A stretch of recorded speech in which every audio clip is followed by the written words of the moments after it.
Hola a todos y bienvenidos al episodio número 388 de Salud Financiera. Este episodio será un poco más informativo. Tenemos varias secciones en el podcast, las finanzas de tu vecino, tenemos el consultorio, pero hace muchísimo tiempo teníamos otra sección que se llamaba la píldora financiera diaria.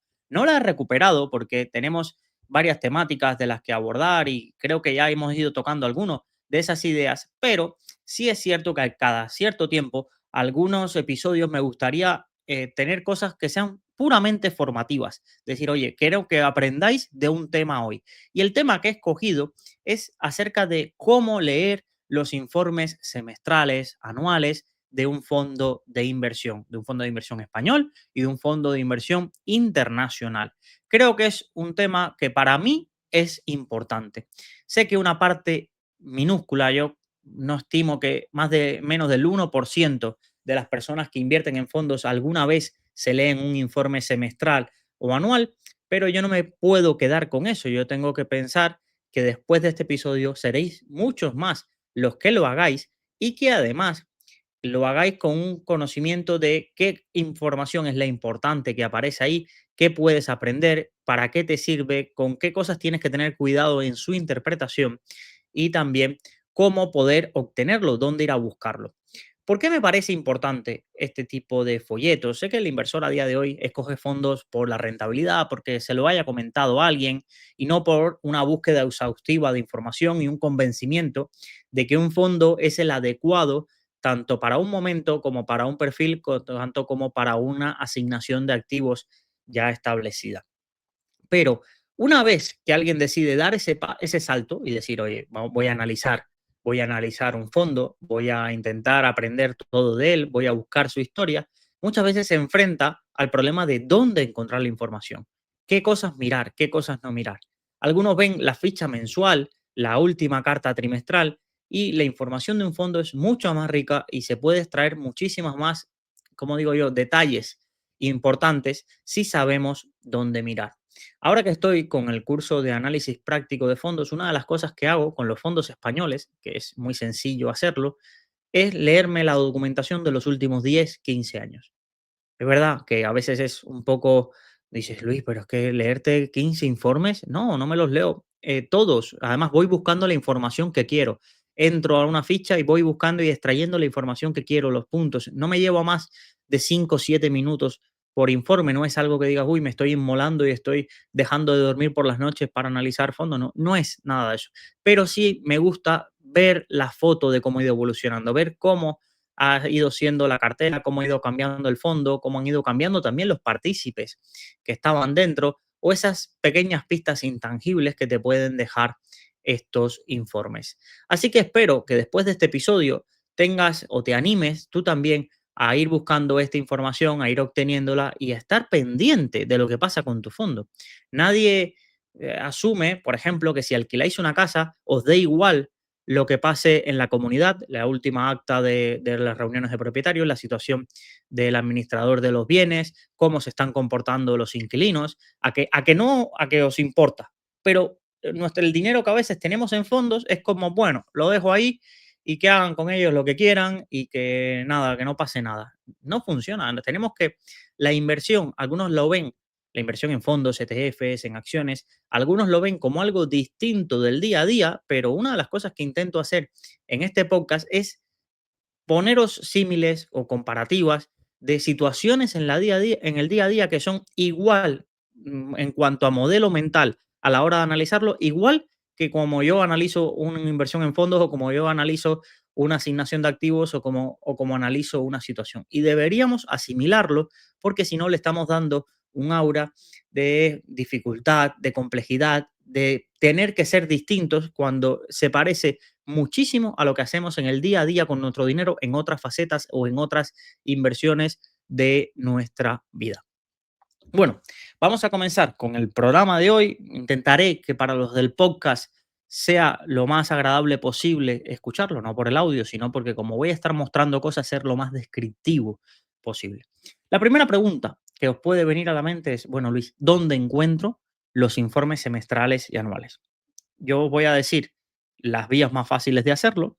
En el episodio anterior vimos webs que scrapean a la CNMV y sacan los datos y te pintan los datos más importantes de los informes. Infondos, MyEasing, esa es una forma. Eso es una forma, si no te aclaras con la web de la CNMV, que tiene sus miserias, como digo yo, para encontrar cosas y el buscador no sirve para nada. Yo para buscar en la CNMV busco por Google lo que quiero buscar y le añado la palabra CNMV. No entro a la web de la CNMV porque es infinita. Hay un montón de información escondida por ahí que de pronto descubres que se puede consultar y que puedes analizar. Entonces, tienes esas dos opciones. Tienes la web de Morningstar, tienes la web de Finec y también la web de la CNMV. Normalmente buscáis un fondo más el nombre CNMV, vais a llegar a una ficha muy similar a la que estoy mostrando en pantalla. Eso es la ficha del fondo. En la ficha del fondo, ¿qué va a aparecer? Pues la fecha de registro, el número de registro, la fecha del último folleto y el enlace al folleto, los datos fundamentales del inversor, que es un extracto de creo que tiene que ser de menos de 4 páginas o 3 páginas del folleto, la fecha del último reglamento. En el reglamento de gestión no suele haber casi nada importante. Una cosa muy escondida, pero que para mí es importante, que son los hechos relevantes. Los hechos relevantes es donde te avisan si tu fondo ha sufrido una pérdida del 20% del patrimonio, si ha cambiado el gestor, si ha cambiado el depositario, si ha habido un endeudamiento por una posición en derivados que necesitaban cubrir y cuánto han tardado en cubrirla, si ha habido algún cambio relevante en la política de gestión del fondo. Todo eso aparece en una pestañita pequeña que está ahí perdida a la mano de Dios que se llama hechos relevantes. En el caso de los fondos, a mí las auditorías no me interesan tanto. Se podría mirar a alguien que sea muy técnico el informe de auditorías. Sabéis que hay una pestaña de auditorías para ver toda la parte de dividendos recibidos, dividendos distribuidos. Por ejemplo, si queréis mirar Baelo dividendo creciente o Baelo patrimonio, toda la parte de dividendos y luego lo que reparte principalmente Baelo dividendo creciente, ahí tenéis en la auditoría esa información o cuánto se gastan en determinados gastos anexos, es decir, la explicación de los gastos que nos aparecen en las comisiones. Pero donde yo voy hoy es a la parte de información pública periódica. La CNMV antes exigía que fueran los informes trimestrales. Ahora la norma es semestral, aunque hay algunas casas que siguen reportando trimestralmente. Las menos, pero las hay. Entonces, siempre tenemos que pensar que se presentan en el mes siguiente al finalización del semestre un informe a la CNMV que aparece en el apartado de información pública periódica del fondo. Entonces, si nos aparece semestre 2, ese sería el informe a 31 de diciembre de 2024, por ejemplo, es el último disponible que tenemos. Si aparece semestre 1 2025, estaríamos el informe a 30 de junio de 2025. Estamos hablando de fondos españoles y sin español, empezados por ES. Bueno, esta información pública periódica que podemos encontrar, hay una cosa que es importante que tengáis en cuenta, que es una foto fija. Hay datos que nos hablan del periodo, pero hay otros datos que son la foto que tenían el último día del periodo. Y esto da mucho juego, porque imaginaros, yo puedo tener una posición durante todo un semestre, no me va bien, no me va bien, la escondo del folleto, simplemente vendiendo el día 30 y comprándola el día 1. No se ve en mi folleto. La foto siempre compara las posiciones que habían el 30 de junio con las posiciones que hay el 31 de diciembre. Y esto pensáis que la gente no lo hace, pero sí se hace. Es hablar en la industria y es muy fácil ocultar las cagadas, el trading que se hace. Por eso a veces es difícil tener una sensación de seguridad. Es difícil tener una sensación de seguridad porque alguien te puede decir, no, la cartera no se toca, o yo soy un inversor a largo plazo, y meterse un semestre comprando y vendiendo, intentando pegar el pelotazo, una situación oportunística, de estas situaciones especiales, y tú no serías capaz de verlo porque en ese informe no se puede notar. ¿Dónde lo detectarías? Pues en otras estadísticas como el índice de rotación de la cartera o este tipo de métricas o con un resultado que alguien que sea muy técnico tenga simulada la cartera que hay a 30 de diciembre, a 30 de junio, tenga todas las posiciones a 30 de junio, vea las posiciones el 31 de diciembre y el resultado difiera mucho. Dice, oye, con estas carteras no debería diferir tanto el resultado, a no ser que durante el semestre hayan cambiado muchas cosas que no se reflejan en esos informes.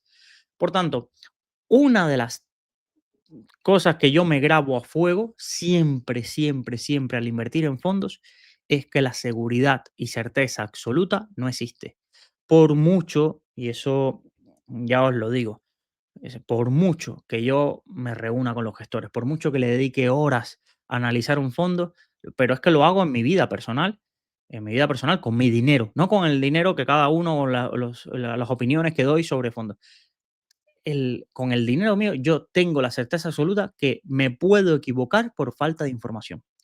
Y eso es una filosofía o un marco mental que a veces me encantaría que los gestores, divulgadores del análisis fundamental o este tipo de divulgación que se hace de certezas, me gustaría escucharlo más, pero no, siempre se escuchan absolutismos, esta acción, esto va a ser así, esto es así, y luego nos sorprende o le sorprende que el mundo no es un modelo de Excel o que el mundo no es un descuento de flujos o que la vida real se parece muy poco a las certezas que uno transmitió sobre el futuro o sobre cómo iba a crecer una compañía, porque el mundo es muy complejo. Pero antes de daros esa chapa, yo lo que quiero transmitir es que vamos a saber más de un fondo, podemos detectar pistas que quizás a alguien se le pasaban por encima, pero nunca vamos a saberlo todo de un fondo. ¿Por qué? Porque hay muchísimos caminos o entresijos que permite esquivar nuestro control. Por ejemplo, el otro día me reunía con un gestor de renta fija corporativa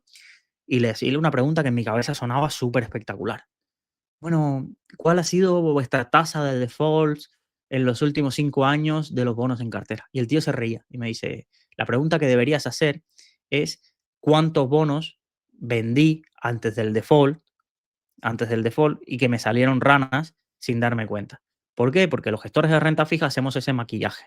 Hacemos ese maquillaje que tenemos tasas de default súper bajitas, pero porque vendemos, compramos un bono a 60 y cuando las cosas se ponen muy feas, pues lo vendemos antes que nos haga default y así las estadísticas quedan muy bonitas de decir que mi tasa de default en bonos corporativos ha sido de menos del 1%. Pero realmente, si miramos todos los bonos que llegaste a comprar en un día y que terminaron haciendo default, sería muchísimo más alta y esa es la estadística que nadie te va a contar. Y te vas lo puedes tomar de dos formas, escoger y decir: "Jolín, vaya novatada he pagado", o segunda, decir: "Pues esta pregunta no me vale de nada". No me vale de nada si no soy capaz de identificar cuántos bonos que veo en un informe, y eso es un trabajo más técnico, cuántos bonos de los que veo en un informe de determinado año terminaron saliendo mal. Terminaron saliendo mal a pesar de que ellos no se hayan comido el default, pero fue un bono que compraron, que hicieron su análisis, nos contaron toda la tesis y demás, y terminó saliendo mal. Vamos a centrarnos en el capítulo de hoy, que si no lo haré demasiado largo y esto es un tema que yo creo que no es para que sea demasiado largo. Bueno, imaginaros que vamos al archivo del semestre de 2022, que es la foto de final de año de un fondo. ¿Qué nos vamos a encontrar en cada una de estas fichas? Bueno, la primera pata es el perfil de riesgo, la vocación inversora, el tipo de fondo, los datos y estadísticas de la política de inversión. Las políticas de inversión son perfiles estándar que las gestoras copian y pegan ahí, y a no ser que sea un fondo de autor o un fondo que se le ocurre demasiado, a mí realmente no me aporta nada, a no ser que el fondo se separe muchísimo de lo que decía que iba a ser ahí, que es un incumplimiento de folleto claramente. Pero esta primera página de política de inversión y divisa, denominación y todo esto, a mí la verdad me aporta muy poco. ¿Por qué? Porque, por ejemplo, hay gente que le da muchísima valor al perfil de riesgo. Mira, estuve haciendo un análisis de Avantage, que será la primera clase del curso de fondos, y el perfil de riesgo de Avantage en los 3 primeros años era 7 de 7. Ahora ponen que es 3, 4 de 7. Y yo digo, y sigue siendo prácticamente el mismo fondo. Sigue siendo prácticamente el mismo fondo. O veo perfiles de riesgo a veces en fondos que digo 3 4 esto no tiene sentido. Y luego fondos de renta fija corporativa con otras valoraciones, es que son cosas absurdas, pero existen. Pero que sepáis que lo primero que os vais a encontrar es la política de inversión y la divisa de denominación. El segundo punto, que son los datos económicos, este para mí sí es relevante. Por ejemplo, me van a dar un cálculo del índice de rotación de carteras. El índice de rotación de carteras es el porcentaje que estima, es una fórmula que podéis encontrar, ponéis índice de rotación de cartera, fórmulas NMV en Google y te la explican.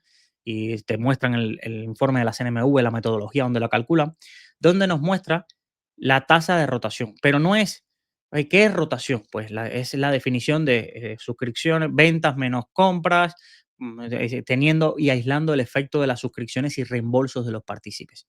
Y se interpreta de una forma muy sencilla. Pensar que si es menos de uno representaría una rotación anual del 100% de las posiciones del fondo. ¿Significa que todas han cambiado? No. Significa que hay una rotación por el valor del fondo de la compañía de ese tamaño. No significa que todas las posiciones hayan cambiado. Esto es importante que entendamos la diferencia.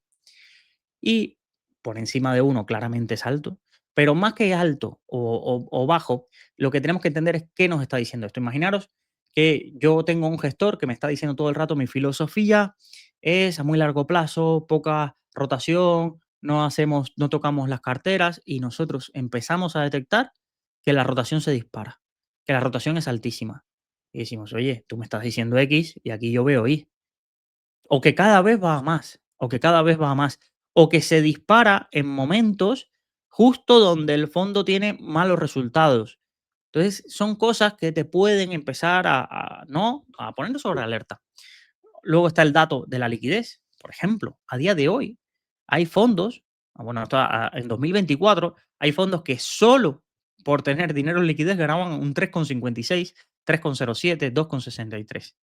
Es decir, antes, durante mucho tiempo, esta parte era negativa. Los fondos no querían tener liquidez porque era bastante negativo.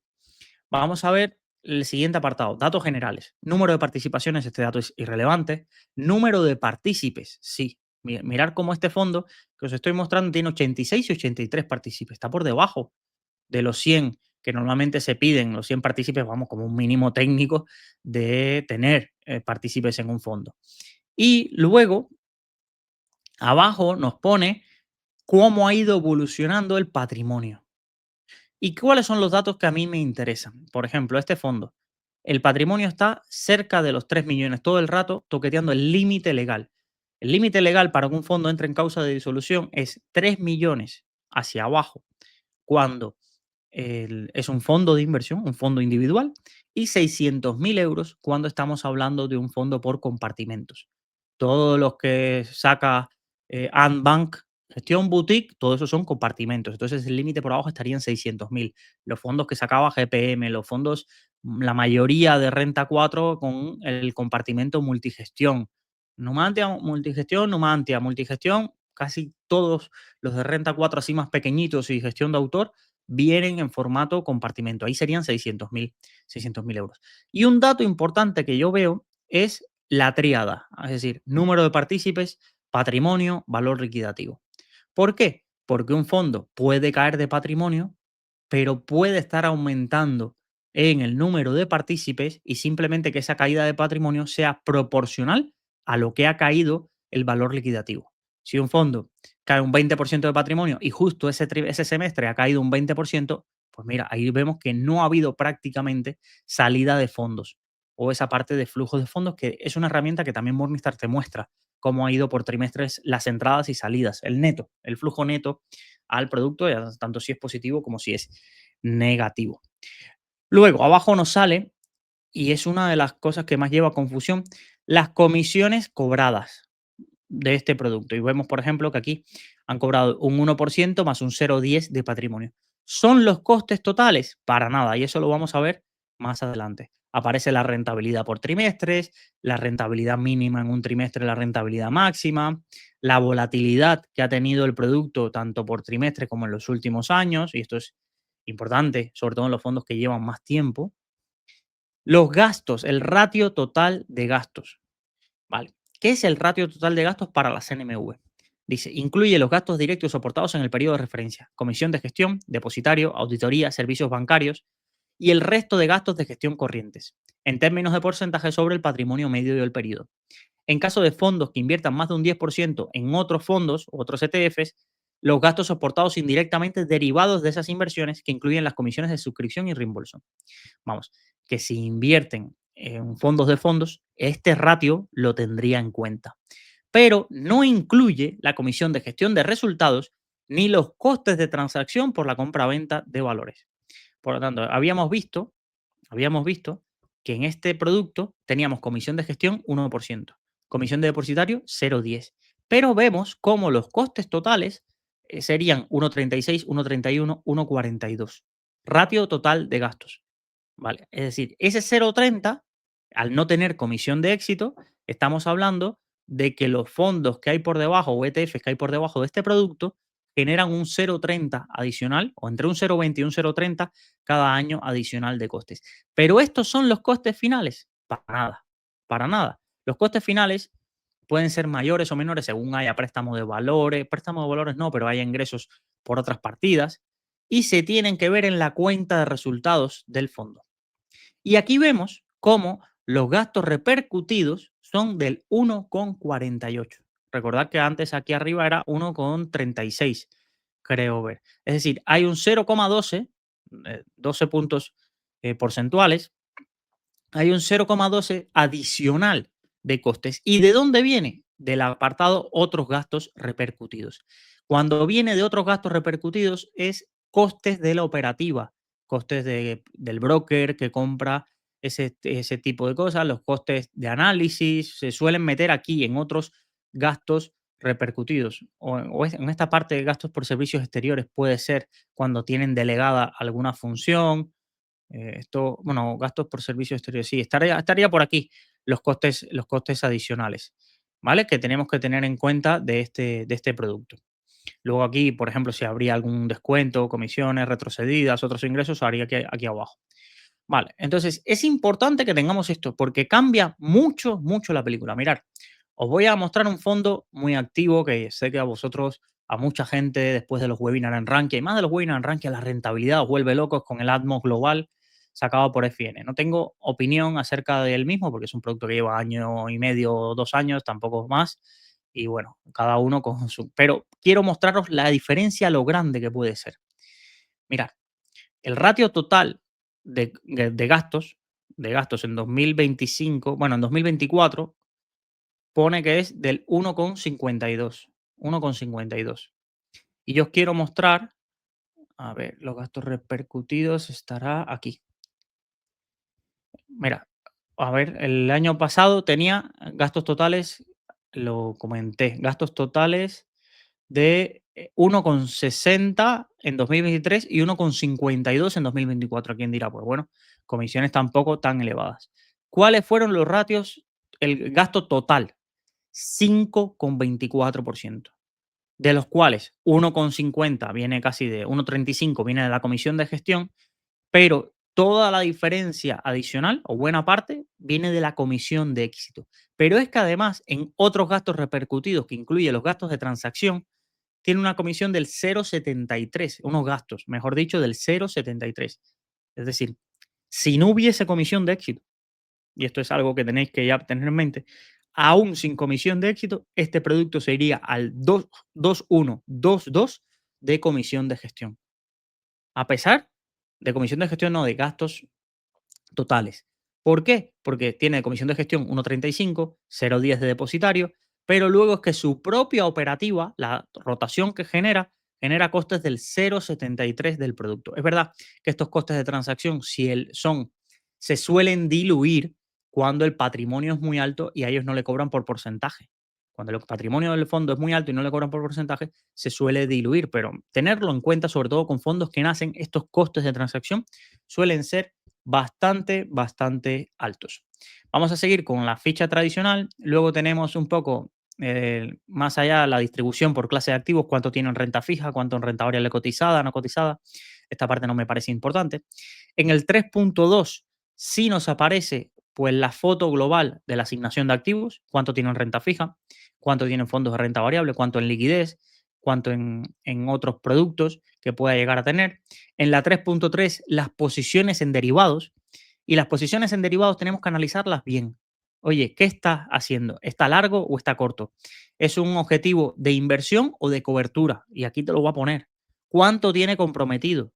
¿Cuánto tiene comprometido y cuánto está operando? Hay muchísimos fondos que empiezan a hacer estrategias con opciones y a veces a mí me llama la atención de que individualmente pueden llegar a tener sentido, pero luego de tantas ventas de puts, por ejemplo, abiertas, el compromiso o el importe comprometido en caso de que las cosas se pongan feas y tengan que comprar puede ser muy superior. Y por eso a mí no me fascinan este tipo de estrategias. No es este caso el fondo, pero el otro día me preguntaban por un fondo que hace estas cosas de, mira, es que cogemos y vendemos puts sobre el importe de compañías que tenemos en cartera y así, o que compañías que queremos comprar y así si caen mucho estas compañías, pues nosotros entramos a buenos precios.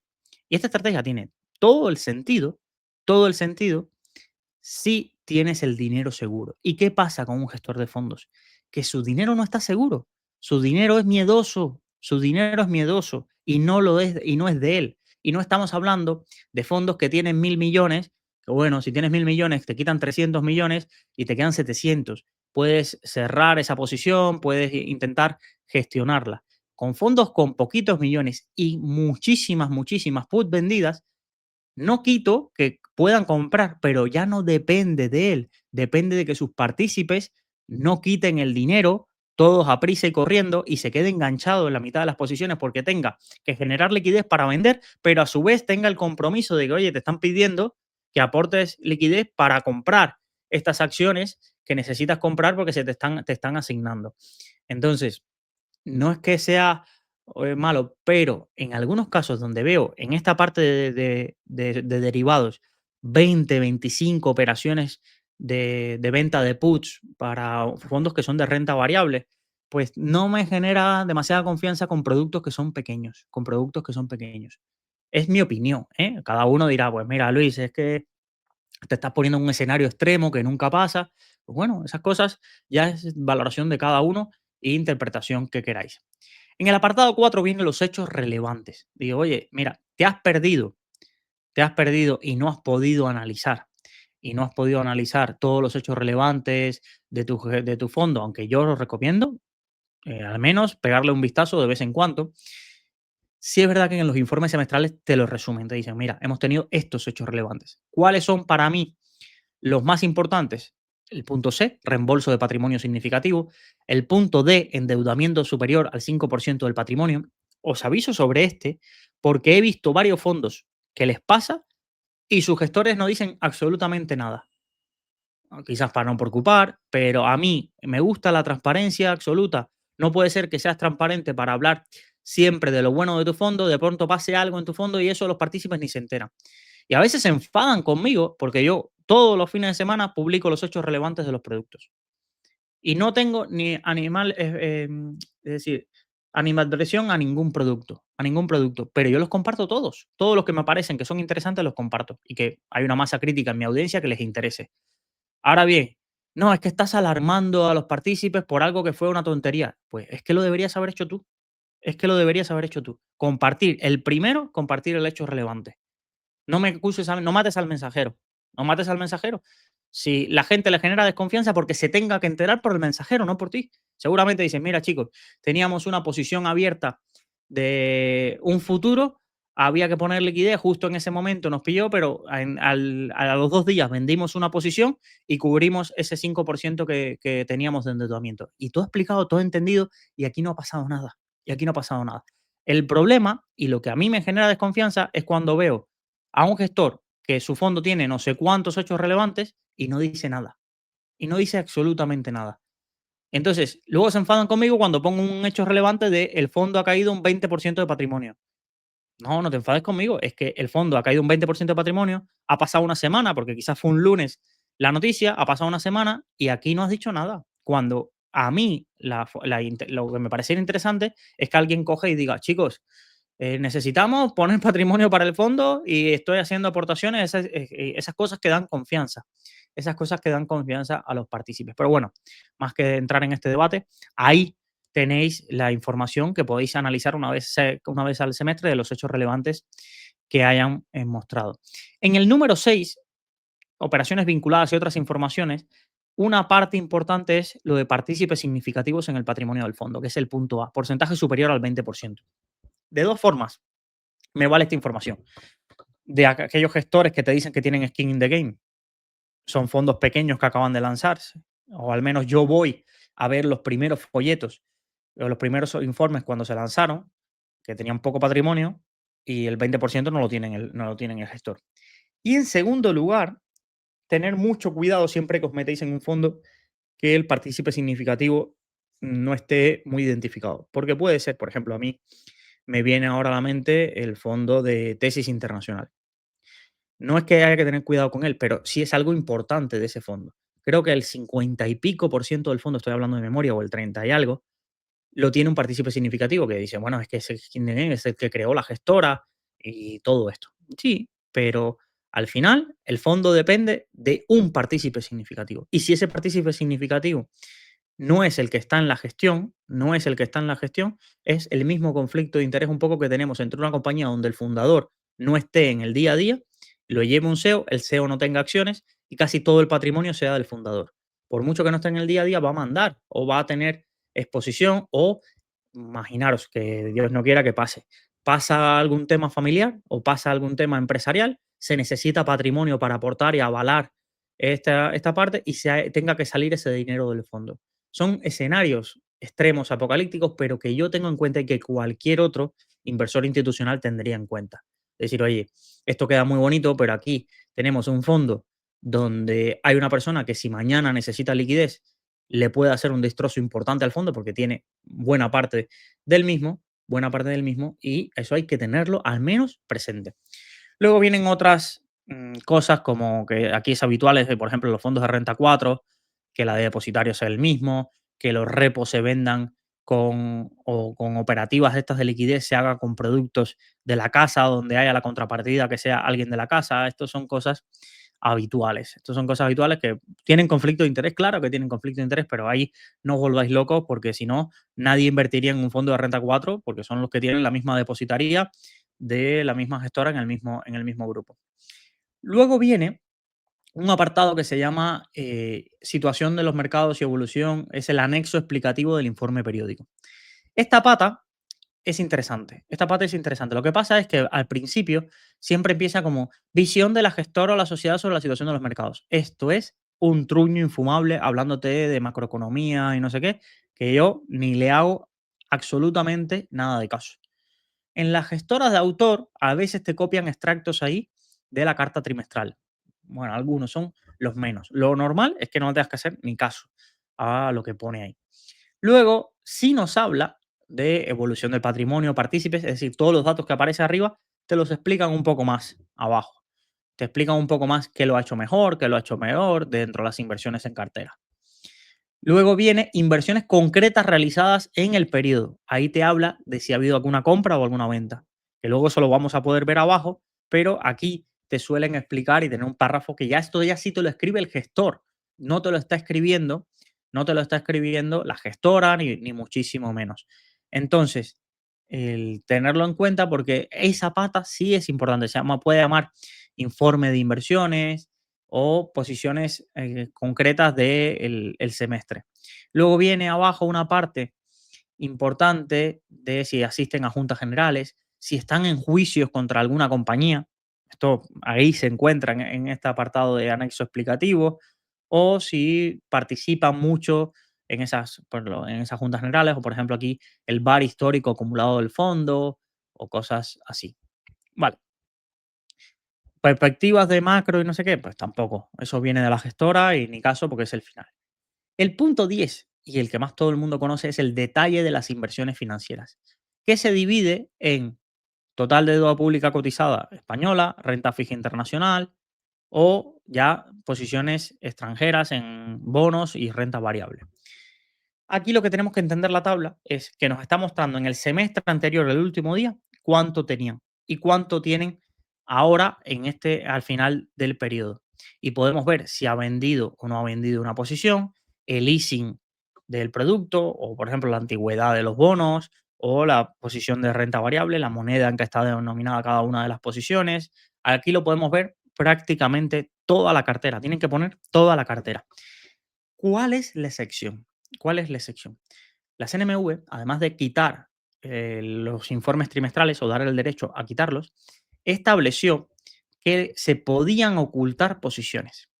Se podían ocultar posiciones hasta el 30% de la cartera en estos informes y mirarlo.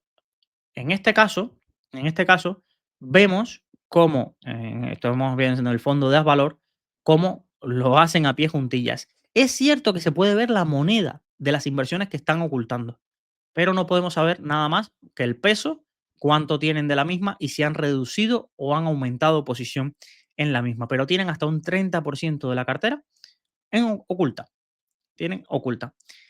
Hay un inversor que he hablado de él varias veces, que para mí es uno de los referentes en el mundo de los fondos, Bray Pound, que hizo una consulta a la CNMV y gracias a esa consulta la CNMV sacó un comunicado que bueno, le respondía a él diciendo que si eres partícipe de un fondo, tienes el derecho a conocer la cartera completa a final de cada semestre. Por tanto, si tú se la pides a la gestora tiene que comunicártela a ti como partícipe. Él tiene su propia guerra particular porque algunas gestoras, estos, a pesar de que lo diga la CNMV, se le intentan pasar por el forro o alargar la entrega de información lo más lejos posible, pero que sepáis que si yo soy partícipe, voy a poner un nombre súper random, de Santander Small Caps, y Santander Small Caps, cuando llego a su ficha semestral, veo que tienen ocultas posiciones. Si yo le escribo a la gestora como partícipe y acreditando que soy partícipe del fondo, deberían enviarme toda la cartera completa para que yo pueda tener un análisis. Y es lógico. Para mí, yo entiendo el derecho de los gestores. Esto es como un conflicto de derechos en cualquier legislación. Yo entiendo el derecho de los gestores a ocultar una parte de su cartera porque puede generar, vamos a llamarle así, problemas para ellos hacer la posición, sobre todo si la posición es pequeña. Si mucha gente se entera, podrían tener un coste de impacto mayor porque le subirían el precio al que tiene que ir haciendo su posición y eso al final viene en detrimento de los partícipes que iban a tener una peor ejecución del fondo. Pero ese derecho que enarbolan las gestoras en base a su propiedad intelectual, aunque de verdad deberían enarbolarlo por los costes de impacto que tiene en los partícipes, creo que no es superior o no es de un interés superior al derecho del partícipe a saber si su fondo, como los fondos forman parte de su cartera, en qué está invirtiendo, cómo lo hace y si forma parte de la filosofía. Imaginaros que vosotros tengáis un 70% de un fondo de renta fija, que el 30% ahora se va a bonos convertibles o a bonos high yield. Pues, ¿a qué querríais saberlo? ¿A qué querríais saberlo? Pues eso es importante tenerlo en cuenta. O, por ejemplo, un fondo que vosotros teníais porque cumplía un papel en vuestras carteras, pero luego ese papel queda solapado completamente por ese 30% de la cartera que tú no ves, pero que si la vieras te darías cuenta que ya lo tienes en otro producto o que simplemente lo tienes en un activo o en clases de activos que no te interesan. Por tanto, es un punto importante, yo creo, que deberíamos tener presente y que, bueno, yo no lo acabo de ver, no lo acabo de ver. En Estados Unidos tienen que mostrar prácticamente toda la cartera con un delay, sí, pero tienes que mostrar toda la cartera que tenías en ese momento. Bueno, y esta es la última parte del informe. Realmente es la última parte del informe donde puedes ver todas las posiciones, si han aumentado o disminuido, y esto es un poco lo que sí normalmente encontráis en MyEasing o en Infondos. Es bastante un poco la foto global que podemos ver. Bueno, ese es el informe semestral a la CNMV. Es verdad que me vais a decir, bueno, Luis, ¿y en un fondo internacional? Los fondos internacionales tienen un problema. Tienen un problema. Que la mayoría de ellos, no es un problema, es así como funcionan. Se articulan vía una SICAV paraguas. Una SICAV paraguas es un término técnico, pero es un producto que se vehiculiza en Luxemburgo o en Irlanda, que son las principales sedes donde se hace toda esta comercialización, y con esa regulación pueden tener compartimentos. Y esos compartimentos son los fondos. Por ejemplo, la SICAV de Fidelity Funds, pues tiene más de 80 o 100 fondos o compartimentos por abajo.